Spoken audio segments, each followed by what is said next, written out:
Thank you very much, Laura. Fantastic interview with Perks, if I may say. I'm Sjokz, and I'm joined here by Deficio, by Vedius, and by Nisqy from Team Splyce. Thank you very much for joining me, Nisqy.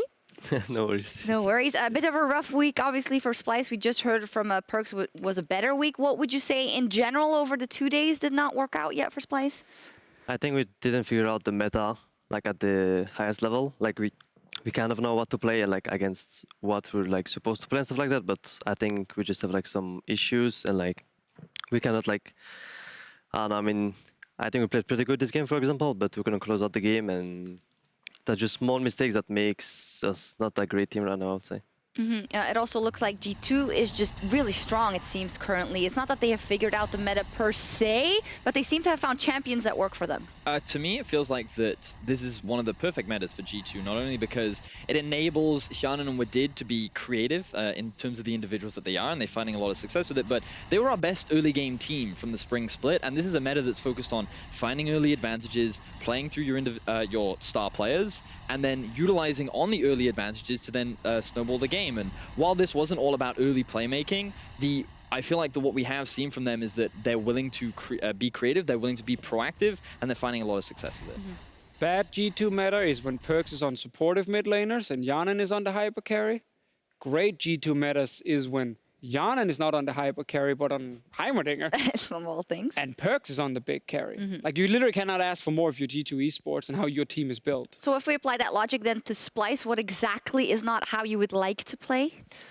I think our problem right now is that we just don't have too many champions, I would say, that we play. Like, we know what's good and stuff like that, but we didn't, like, I would say, get the best practice we could get this week. So, I don't know, I think we just have to figure out kind of cheesy stuff like everyone does. And I think it's just the team that will have the most cheesy picks that will win the best of all. Do I detect a bit of... I'm so sad to hear that, man, because I think... in this game, you guys should not be blaming your champion choices or anything. I think individual mistakes, as you highlighted earlier, was obviously the big issue, like decision-making of it. If we think back to the game, like level 2, Nisqy's roaming bottom lane with a Nocturne, that's really risky against the Super Kaiser strat, because if you don't get a kill down there, it's really on the other hand, we keep saying that people have to be proactive, so is it double-edged sword? I mean, you can farm for level 6 and then one-shot Kaiser. Not level 2, you have Syndra Nocturne, right?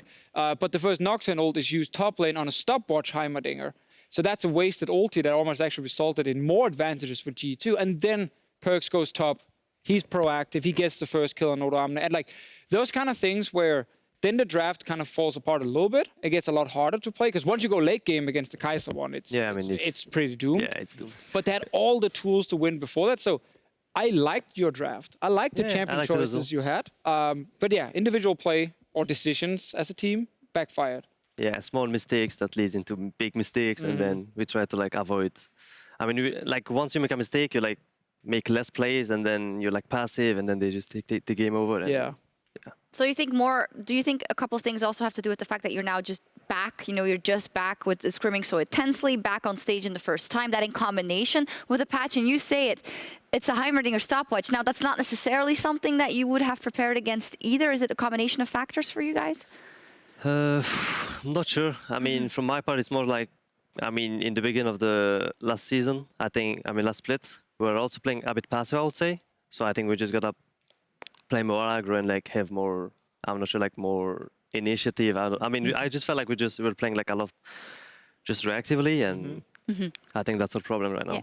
I am curious as to how you think on the expansion of the number of champions that we're seeing, because like I've been told that almost all champions are viable right now. I believe like we've had 134 or so champions of the total amount that we have like is 144, and it's just having that sheer number of champions means that there are probably a lot of champs and styles and just strategies that you're not familiar with. Do you find it just difficult learning all the new stuff on top of being able to develop your own strats at the same time? I think that, for example, yesterday when we played against Vitality and they pulled out the Heimerdinger, for example. Right. We were like, what's going on, And then we had like no idea what to do against it, for example. So I'm not sure. I just feel like you can just cheese like whenever you want if you have the right champions, and if you play a comp like the right way, then enemy can't really do much against it because they never played against it before. So, So is that a good or bad thing that the meta is this way?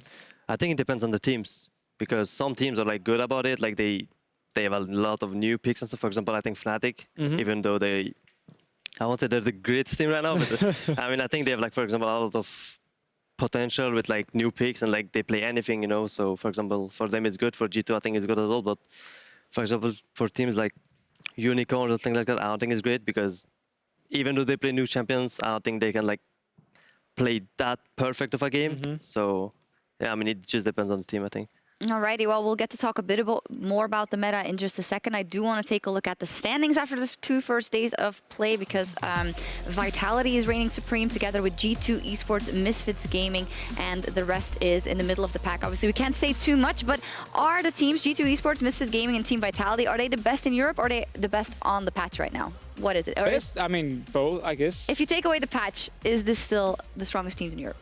Then I'd say Fnatic would probably be the strongest. If we had a, like, MSI patch or something. It's actually a ridiculous question because it does matter. Yeah, so on this patch, I would say yes. All 6 games they played were actually pretty well played by the top 3 teams. Sjokz could easily have been sitting at 2-0. That's but, true. Whoopsie. Yeah, we'll talk about that in a second. I do want to talk about Vitality, and we said it even before they played, or you said it. They're very good just in the situation of the beginning of the split. The fact that they're aggressive, which is something that I think you guys want to be more. And yeah, they can play with the patch. They seem to be the perfect example of a team that's not afraid to try literally anything and go all in. Is that their biggest strength right now?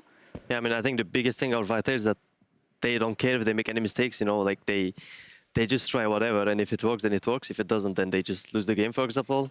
I think that's their biggest, I mean, I don't know if it's a good thing for them or a bad thing, but I think that, I won't say that it only works in best of ones, but, Sure. but like in best of 5, for example, I don't think you can play like how they play, for example, because I think if they make a mistake, then they just lose the game. I mean, you did win that best of 5 in Copenhagen, so you got that. After Easy 3-2 win there. For me, it just feels like that current best teams are the ones with really good early games, and also just the ability to be willing to play new stuff. The top 3 teams make a lot of sense to me. Personally, Misfits stands out a little bit more than the other 2, only because it just feels like that they have very clear plans about what they plan to do, and then their ability to execute seems very, very clean. And when you contrast that to how they did last split, they had really good early games. They did everything really well up until like 25, 30 minutes. Then they make one mistake, and then everything kind of falls apart. And often it was a result of the way in which they drafted, but it also just feels that they seem to have cleaned up a lot of how they play, and they seem to be working much better as a unit compared to what we saw from last split. Yeah, because I think even though it's only 2 games in the split, I think the fact that none of the teams actually made big roster changes aside from Schalke and Giants makes me think that, okay, we can actually draw comparisons, and we can look at the evolution of a team throughout, and then the Misfits story is really positive until now. It's very, very positive, and the meta where it is easier to snowball as well really benefits them. Funny thing is, they're actually not doing a lot of surprising picks, which Vitality is doing, obviously. Like, it's been 2 AD carries. It's been Varus and Draven from them, so that's super standard. The Senkuk's Aurelion Soul has something we've seen in the past. So they're actually playing fairly standard. They're just really good at playing the first 25 minutes. I guess old style standard. So even though we don't know exactly what's going to happen patch-wise, if the patch was to normalize again, that makes you think that Misfits probably has the best cards going into the rest of the split, because they seem to bend the meta a little bit, but not so much that it's a complete departure from what they like to do. Sure. The moment Reckless is back on an 80 carry, though, Fnatic will win every late games. Yes. But except for against Misfits. Yeah. So, but yeah, Misfits have a good situation now. They do. Let's take a look at what you guys actually thought was going to happen today, or actually in general. Today's predictions, you guys were wrong for Deficio. HDK. And there was correct from Rockat. And then Schalke voted for I think Deficio. we should all get half a point for the Schalke Fnatic one. Oh no, that's not how it works. No one fully deserves a point there. Unfortunately, I did vote for Splice.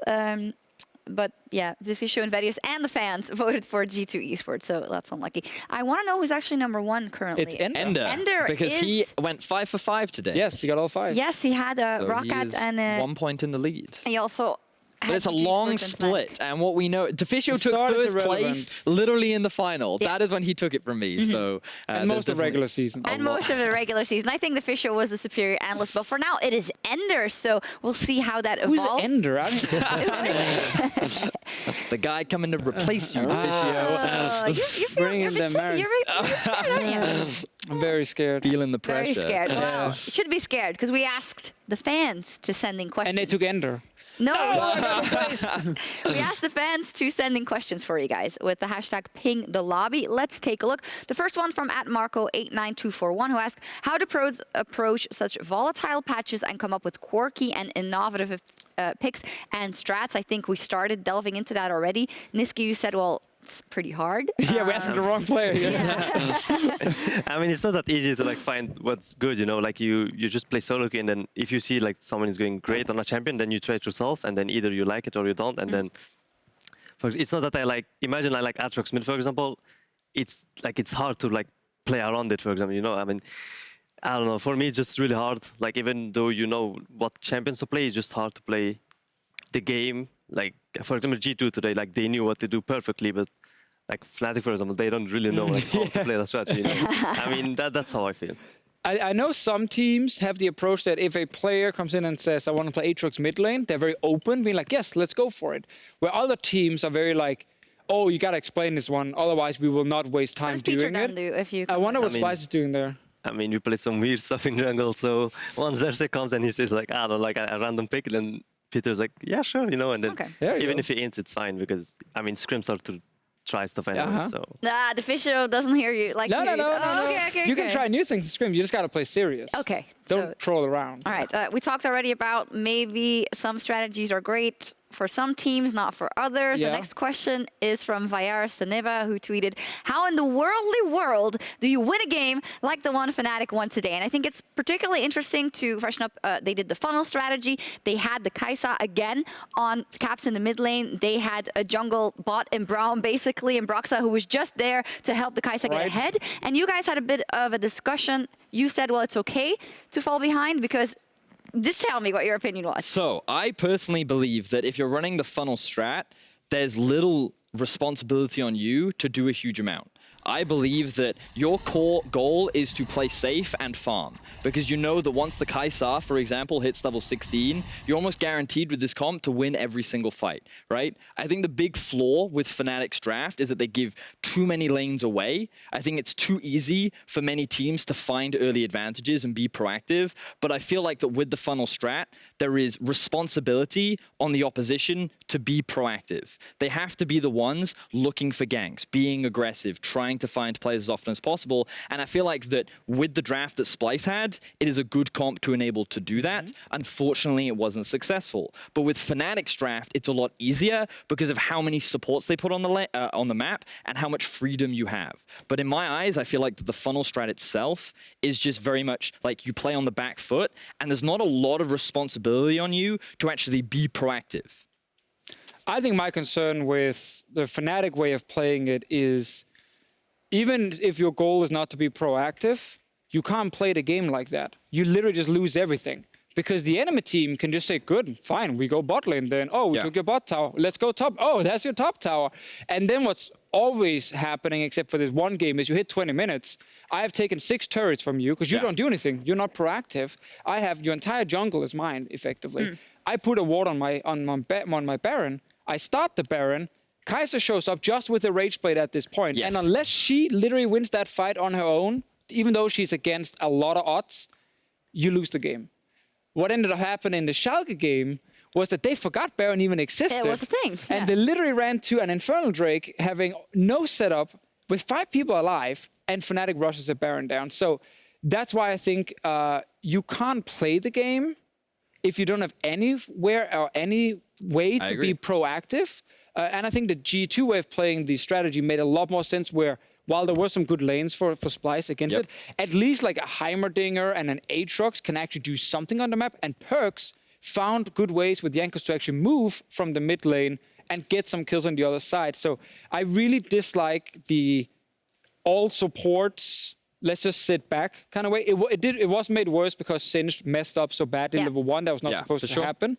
But the bottom lane, where it's just pure supports only, I think it's too risky, and Dylan Falco said it himself. They should not have won that game. Yeah, and let's just then have a little discussion about that, right? Because it's 2 games in a row. We actually didn't get a straight answer from Caps yesterday, nor from Dylan today, about if we're going to see it again and what's going to happen. What do you guys think? Is Reckless protesting to the patch? Is he? What's going on? I mean, obviously... It kind of feels like it. It's like an angry teenager. Like, no, I will not clean my room. Yeah, because like the thing is also, if you just have to look around the world to see a very similar strat to what G2 have done. Like the way in which that funnel strat has come about is like that you do have the diversity as well all around the map, that sure you can invest in one resource, but having options elsewhere kind of implies to me that they just said, well, we're just going to put all our eggs on Cap's basket. We're just going to put everything into him. And the fact that we've always seen Ornn banned as well makes me think that Reckless has this mentality of, oh, well, I can't play this champ. They've also banned out some of my other champs, so I'm just going to play supportive and push and wave clear and then just hope the Caps can carry. Of course, we don't know. What does Nisqy think? Yeah. Yeah, I think first of all, I don't think the Ornn ban is for Reckless first, because I think Ornn is kind of things that you kind of want to group always, you know, and if there's an Ornn on enemy team, then he can just engage from wherever he wants. So that's what I think. That's why I think they ban Ornn at first, and also I don't think I'm not sure what they think about the meta, because surely we scrim them, for example, but I mean they play a lot of stuff, you know, and they can just pull out anything at any time, I think, and that's what makes them strong. So it's all ruse. I mean, from what we can hear, they've done well in scrims with this, where Caps is getting, you know, pentakills and whatever.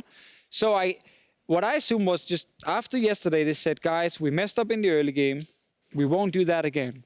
They did it again. And they got away with it. But they got to the point in the game where they're like, hey, he's actually strong now. Let's try and take a fight. And I don't know if it's Reckless or coach decision. Well, we don't know, right? I just wanted to throw the question out there, and hopefully we'll get Reckless himself. It has a 50% win rate right now. It does. You can't argue with that. There Let's you go go on to our next tweet. It's from @Kings2022. Asks, are Misfits just like Belgium, where they have so much potential, but it just hasn't been reached yet? Now, I personally get super triggered by that because, well, Can I trigger you more? Yes. I feel like Misfits has actually performed at a World Cup so far, which is definitely a difference. Yeah, Denmark. Hello, can you 1-0 today. We're already the best team in the world. By the way, greatest 1-0 ever. Hey, we have not lost a game 16 games in a row. And Kasper Schmeichel just beat his father's record in keeping indulge goal me clean. for like 1 minute, 30 seconds, and then I'll draw the comparison to Misfits. But it's just like, I don't know. I may agree just because and you know this, Nisqy, the amount of individual talent on Belgium, you should do better with the Hazard, with the De Bruyne, with the company. You should do better than the quarterfinals and then get knocked out by Wales, of all countries, oh, yeah, in the European Cup. Wales. Or by Argentina in the quarterfinal of the World Cup. Anyway, I think this team should at least aspire to get a semi-final at this World Cup. Nisqy, what do you think? Yeah, I agree. I mean, I don't think we're that bad, you know. It's a good team. We're not bad at all. But the fact is that with the players on the team, and that's where we draw the comparison to Misfits, you should aspire. You should aspire to more, and I think we can agree with that. Vedius, what do you think? I think Misfits are performing exceptionally well right now. For me, they are the best team in Europe. I believe we even have Fnatic or Reckless on record saying that he believes Misfits is the best team in Europe as well. So I think it's a pretty safe bet for the time being. I just hope they can maintain it. Yep. Because while we've seen them beat Fnatic, that's actually nothing new. I would like to see them consistently beat the bottom teams like Roccat, H2K, or the teams underneath them. Unicorns. And they did beat Unicorns. Smacked them. And it's similar to Splyce, I guess. So Splyce also has great players across the board, but it doesn't always come together. We saw it come together at the end of the spring split, so we also... They're playing the wrong formation. Yeah. Sincerely, playing the wrong... Yes. Should go for a 4-1. Gotta change up here. Yeah, let's see. Well, as we close out the opening week, we're going to take a look at some standout players in the summer split so far, starting with Hans Sama from Misfits.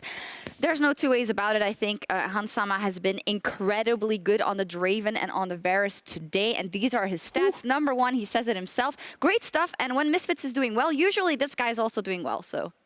He's very good. Yes. I think he's good. My only concern is that he was good at the beginning of last split too, and then he kind of tapered off. So he's the guy who like performs in the start. Yeah. Nisqy is the guy who performs at the end. At the end. Yeah. But you're also performing technically right now. Yes. I think you're actually playing really, really well right now. We're not just saying that because you're here. I'm the guy. Like, it must have felt pretty good solo killing Jizuke yesterday as well. Yeah. Like, so I think that Nisqy's been playing pretty well overall. But it's about Hans Sama. It is about Hans Sama. He's good. Who is really, really good right now. And I think that given that the team is very comfortable just playing standard, Like, that is a big advantage for Misfits. I am curious as to what happens when he gets forced onto something that isn't an AD carry. If he even gets forced Can onto you something. ban enough AD carry? I don't know. In this, Attila did have 7 AD carry bans once, Yeah. so you never know. That's impressive when the NM team can only ban 5 champions. But I guess his team also banned. It's because they like picked 2 AD It's carries. against Reckless, right? They banned 2 So, Reckless. yeah, they, picks or like, something. yeah. Regardless, we'll see how it goes with Hansama, another guy on that team who is doing well. Sjokz stepping up in the first 2 wins, and I think this was a huge question mark for us throughout the entirety of spring. The fact that he gets these 2 first games, Nisqy, where he does okay, must feel good for Sjokz as well. What have you thought of him so far? I mean, last split, we definitely saw that he wasn't like at his level, you know, like he was just below average. And I mean, I know in the 2 first wins, I think he played pretty well, but also like his team was also just smurfing, I think, out the game, you know. So, I mean, I just want to see how Sjokz does if, for example, Hans, or like if Alfari plays really bad, if he can like carry, or if they can play, for example, tanks bot with Super Kaisa on Sjokz, you know. Oh, yeah. Because I know he played like, I think he played Lulu and Aurelion. Yes. Yes. Yeah. I mean, yeah, I mean, I think he's That's good, his style, man. That's Yeah. the stuff Do you he think wants he's a good to play. player? I think I think he's good, but I think he needs to show that he can be the carry, Yeah. in my opinion. I think we should agree if Misfits want to That's keep fair. this going, think that's we fair. need to see more, and we will track that. Final player I want to talk about is Vitality's bot laner, Attila. We talked about him a lot already. We talked about Vitality in general, being able to play to the meta. This guy loves it. He loves it. He just says, I never want this meta to change. What is so good about Attila on 8.11? Exactly what you just said right there. Dope. The man can play probably everything. Yep. Like, we had a Lux today, and that was pretty good. Like, that was a very good Lux he played. Lux and Heimer this weekend. What is this timeline? It's you don't always need AD carries bot lane timeline, and he keeps talking about it, and I'm glad he's backing it up, because I've heard other players in the past being like, oh, you can't ban me out, I can play everything, and then they actually can't. This guy is proving that he can When's play a lot of Vitality different playing things. Misfits? That's what I want to know. I'm not Yes. actually I don't know. sure. We should It's- probably know this, seeing as this is our Well, we can't show, know the but schedule for 5 games a day. For Maybe if I just think very loud with a different voice in my ear. Something will come to you. I'm trying to think. you assume everyone's listening to what you're saying for so long. I wouldn't Hello. be so sure. When will Vitality and Misfits play, Brain? We'll please? find out. First, let's check out our big plays of the week, and then we'll find out about the upcoming schedule. The big plays, the LCS big plays brought to you by Acer Predator. Starting off with the Harbinger of Doom, as Jack Troll was dominating the bottom lane on Fiddlesticks, along with Attila's Heimerdinger. And Splice's Cobby had no idea what he was messing with. Very, very true. Now, keeping our eyes on Attila, he has found Cobbett. Dinger. Jack Troll. Oh, the fear! Oh, first blood! Cobby's getting thirsty. Jack Troll's not going to give him a drink. That was amazing from Jack Troll. I'm coming. I'm coming as well, I'm coming as well. I'm first, I'm first, I'm first. I will flash walker. He's on, he's out, he's out. Let's go. I'm taking top pink. I had nothing. Oh, Nice, baby. good job. Trundle was top side, Trundle fuck met. this guy, Trundle met on holy top shit. side. Whoa. What were the comms like of Cobby and... I mean, when that happened, I watched bot. I saw Fiddle's thing was on 1 HP, you know, and I was like, oh, I'm not gonna ask what happened. You know? Better to leave it alone. Yeah, I mean, it's better to not say anything in that. Unfortunate. Quick unfortunate. reactions from Jack Troll there. You got to Yes. show respect. He even flashes in, fears. And fun fact, I just remembered that we will get to see this Vitality bot lane play against Misfits bottom lane week 4 on the Saturday. Awesome. So I had to really dig deep to find That's it. great but that it you was in just there remembered that. somewhere. Fantastic. Let's take a look at our next big play in the longest game of the split so far. It happened yesterday between H2K and Giants. H2K looked to have the upper hand after winning a team fight. We thought they won, but Betsy, he said, no, sir.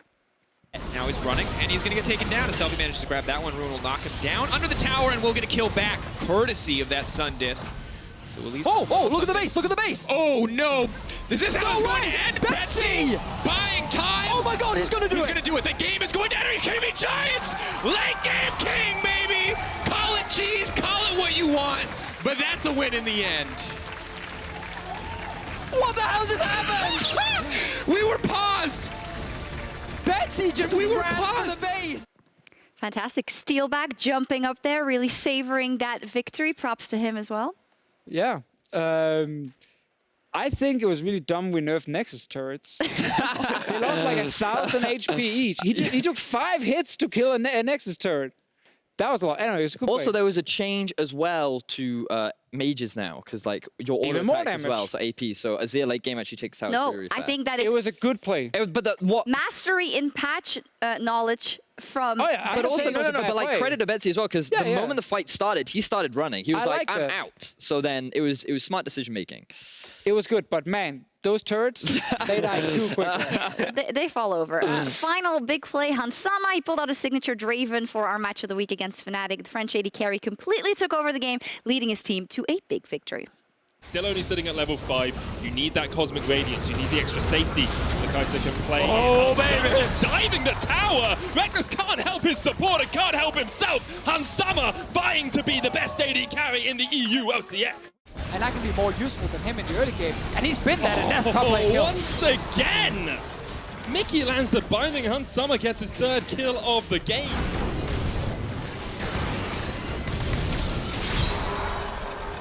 Caps is raining damage down onto Maxwell. That's 1. Caps still alive. Watch that Kai'Sa, because he's the one to make the play. Seconds knocks it back. That was a misplay from Misfits, and perhaps Fnatic can capitalize here. The fight continues. Hansama exhausted. Kai'Sa still alive. No, he's not. He gets clapped with an axe in the back. Hey, we can win. Just keep I have ult in 3. Keep your shit to Ult in one. 3. Yeah, I have shields. I told Kai'Sa. I shield. I'm on Kai'Sa. Kai'Sa. I speed you, Steven. Go, go, go. Play slow. Nice, kill them all. Go, Steven, go. 1 Go minute, 1 Nash minute. after. Go Nash after. Go Nash. Don't Nash. chase. Okay. Good shit. Senkirk on that blast cone is like that gif of the dog who can't walk, and he's like, "Ha, JK." That's what happened there. Got a bigger dog, goes Hansama, put in that smack, and then Yeah. they got to work on the cheers here a little bit. I feel like, go Hans, go. I don't think they do. Steven, Did you go. listen to Max Lor's voice? Okay, I heard today? that one, yes. Yeah, my virgin ears couldn't handle it. No, that was intense. But generally, I just love it. Hansama played his Draven, and the fact that he just flashed forward, he wild turtled literally every second. What surprised me was actually the coordination that went behind that, because they were just like, I sped you up, I shielded you, you can go in. And then Hansama was just like, oh, sweet. And then flashes in and secures the kill. Yeah, I think we should celebrate that clear shot calling and not want it to be more messy. No. Where's the screaming? One honorable mention I want to give to is Maxthor earlier in the day, when he had that amazing, when all the choke point and then the wombo combo came in from Misfits. Do you remember the one he had earlier when he ganked? I do remember that one. Did you see that, Nisqy? He flashed in And on then a stun. W'd the The wrong- target was stunned, and then he knocked him away. The Talia one. Yeah, on yeah, the yeah, Talia yeah, one. yeah. That was beautiful. That was so good. By the way, a credit to another person as well. Mickey landed the bindings. Yeah. Hans did this.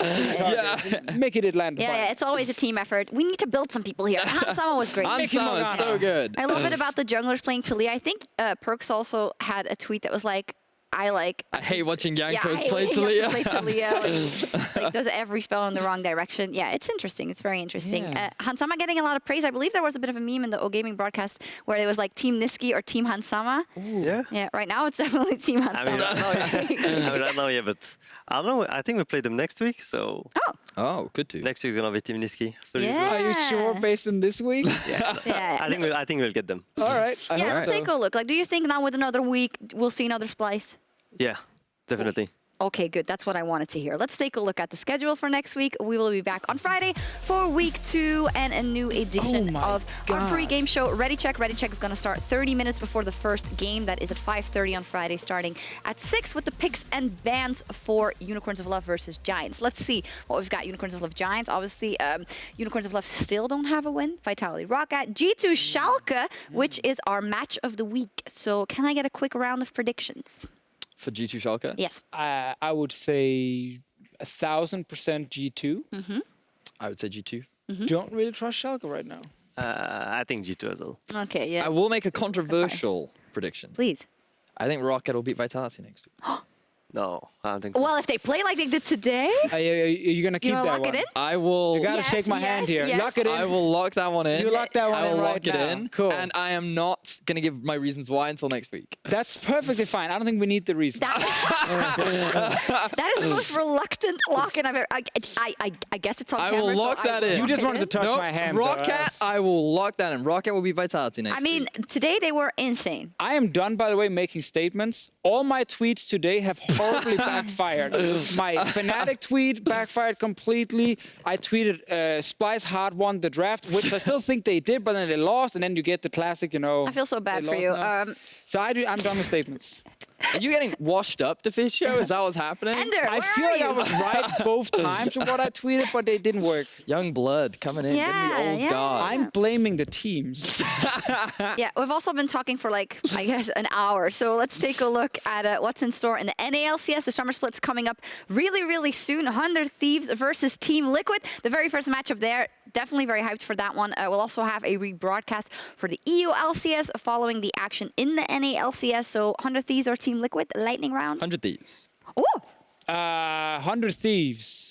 This is not a Team Liquid matter. okay. Yep. Oh, okay, nice. I think Team Liquid. I don't even Liquid know what still? I'm saying. I haven't really prepared any stuff. This is what our European experts think, so you can roll with that NALCS countdown. We'll see. Time for us to call it a night here in Berlin. It's been an action-packed weekend, but we're going to see you next week. Thank you, Nisqy, for joining us. Good luck next week. Thank you, analysts, for joining me. Spirit Analyst Ender, you're great. And have a great night, everyone.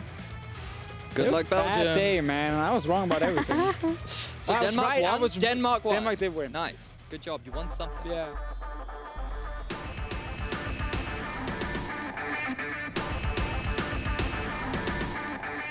Man, it's a fight over the Scuttlecraft. Gets the yoink back on the Lulu selfie. He got the flash. It's going to be first blood up top, but second soon to follow.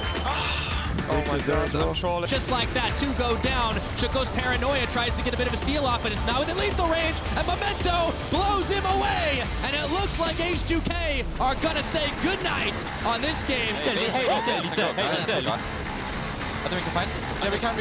Right, I'm there. I'm coming. LT, fight it. Get the plant. Rise is no flash. Good job.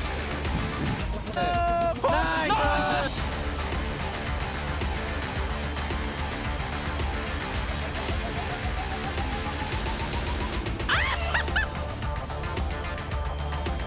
Down. Amazing is still running. I didn't even see him die. Instantly blown up. Fnatic, we're losing this game for 23 minutes. Kai'Sa is online and Fnatic destroys Sjokz. Goodbye, Wonder. But at what cost? Tower shots come down. Oda Wonder is now running for his life. Flashes over the wall and it's secured by Perks. Oh, nice. Push or yeah. All right, before the Forge God comes out, look at this. Sjokz is able to shut down what did, and G2 Esports are destroying the Nexus, destroying Splice, and G2 go undefeated in Week 1.